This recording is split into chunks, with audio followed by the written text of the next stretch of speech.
আসিম মুনির সম্প্রতি রাওয়ালপিন্ডিতে পাকিস্তানের যে শিয়া মুসলিমদের ক্লারিক, মোটামুটি ধর্মগুরু টাইপের বলতে পারি, তাদেরকে ডেকে পরিষ্কার ভাষায় বলেছেন যে যদি ইরানের প্রতি এত ভালোবাসা থাকে তাহলে দেশ ছেড়ে ইরান চলে যান। ইরান আমেরিকার যুদ্ধে পাকিস্তানের লাইনই আপনাদের ফলো করতে হবে। এবার এটা হলো ঘটনা। কে বলেছে? ঘটনাটার ইম্পর্টেন্স আপনারা বুঝতে পারবেন। আসিম মনির, পাকিস্তানের আর্মির শেষ কথা। এবার পাকিস্তানে কিন্তু প্রধানমন্ত্রীর থেকেও আর্মি চিফ বা মিলিটারি চিফের প্র্যাকটিক্যাল ক্ষমতা বেশি।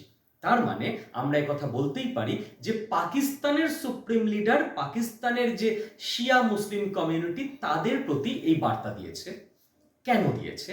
তার কারণ আমেরিকার থেকে প্রচুর টাকা পাকিস্তান ধার নিয়ে রেখেছে এবং সৌদি আরবের সঙ্গে যারা আমেরিকার অ্যালাই, পাকিস্তানের ডিফেন্স প্যাক্ট রয়েছে যে সৌদি আরবকে বাঁচাতে হবে পাকিস্তানকে। কার্যত পাকিস্তান বাধ্য আমেরিকা এবং সৌদি আরবের চাপে ইরানের এগেনস্টে যেতে। এবং আসিম মুনির একটা কথা বোঝে, যে কোনো সময় আমেরিকা সৌদি আরবের চাপে ইরানকে পাকিস্তানের বর্ডার দিয়ে পাকিস্তান মিলিটারি হয়তো অ্যাটাক করবে। তার জন্যই সে নিজের দেশের মধ্যে এমন একটা অবস্থা তৈরি করে রাখতে চাইছে যাতে দেশের জনগণ তখন আর্মির এগেনস্টে না যায়।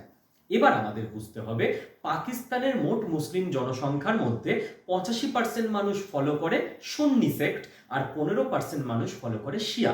আর ইরানে ঠিক উল্টোটা, ইরান শিয়া প্রধান মুসলিম দেশ। এবার সেই কারণে রিলিজিয়াস সেক্টের কমন গ্রাউন্ডে পাকিস্তানের এই 15% শিয়া মুসলিম পপুলেশন ইরানের প্রতি আলাদাই একটা সমর্থন বা সমবেদনা রাখে।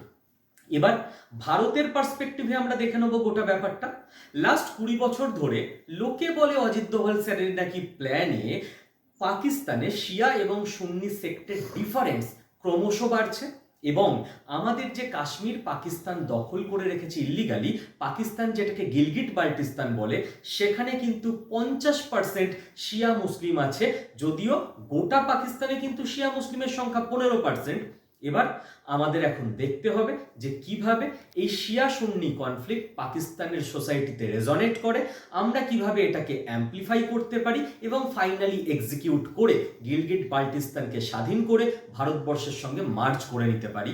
আপনাদের কি মনে হয় এই প্রজেক্ট সাকসেসফুল করতে ভারতের কত বছর লাগতে পারে?